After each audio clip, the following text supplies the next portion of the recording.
Bismillahirrahmanirrahim.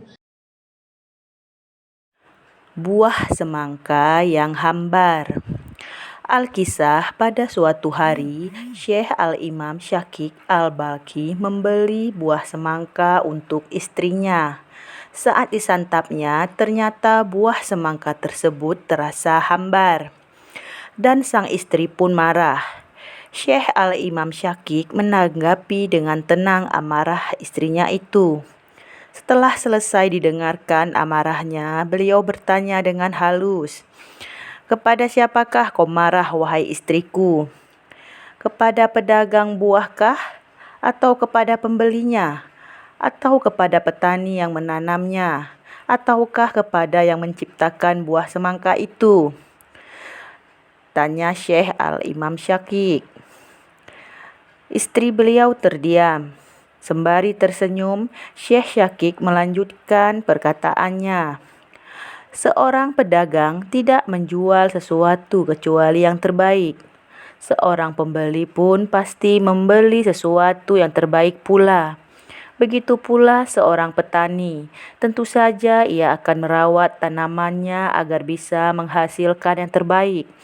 Maka sasaran kemarahanmu berikutnya yang tersisa, tidak lain hanya kepada yang menciptakan semangka itu.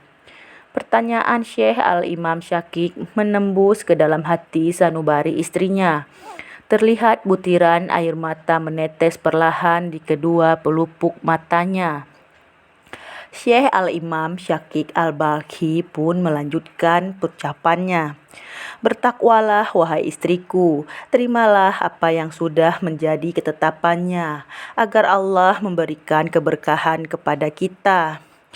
Mendengar nasihat suaminya itu, sang istri pun sadar, menunduk dan menangis mengakui kesalahannya, dan ridha dengan apa yang telah Allah Subhanahu wa Ta'ala tetapkan.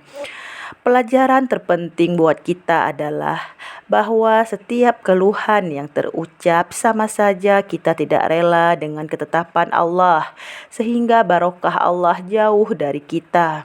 Karena barokah bukanlah serba cukup dan mencukupi saja, akan tetapi barokah ialah bertambahnya ketaatan kita kepada Allah dengan segala keadaan yang ada, baik yang kita sukai atau sebaliknya. Barokah itu bertambahnya ketaatanmu kepada Allah.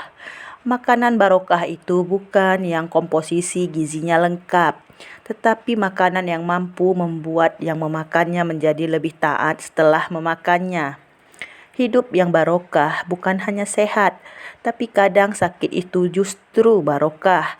Sebagaimana Nabi Ayub, sakitnya menjadikannya bertambah taat kepada Allah. Barokah itu tak selalu panjang umur. Ada yang umurnya pendek tapi dahsyat taatnya layaknya Mus'ab ibnu Umair. Tanah yang barokah itu bukan karena subur dan panoramanya indah, karena tanah yang tandus seperti Mekah punya keutamaan di hadapan Allah. Tiada banding, tiada tara. Ilmu yang barokah itu bukan yang banyak riwayat dan catatan kakinya. Akan tetapi yang barokah ialah ilmu yang mampu menjadikan seorang meneteskan keringat dan darahnya dalam beramal dan berjuang untuk agama Allah. Penghasilan barokah juga bukan gaji yang besar dan berlimpah, tetapi sejauh mana ia bisa jadi jalan rezeki bagi yang lain. Dan semakin banyak seseorang yang terbantu dengan penghasilan tersebut. Anak-anak yang barokah bukanlah saat kecil mereka lucu dan imut atau setelah dewasa mereka sukses bergelar dan mempunyai pekerjaan dan jabatan hebat. Tetapi anak yang barokah ialah yang senantiasa taat kepada Rabb-Nya, dan kelak mereka menjadi lebih salih daripada kita, dan tak henti-hentinya mendoakan kedua orang tuanya.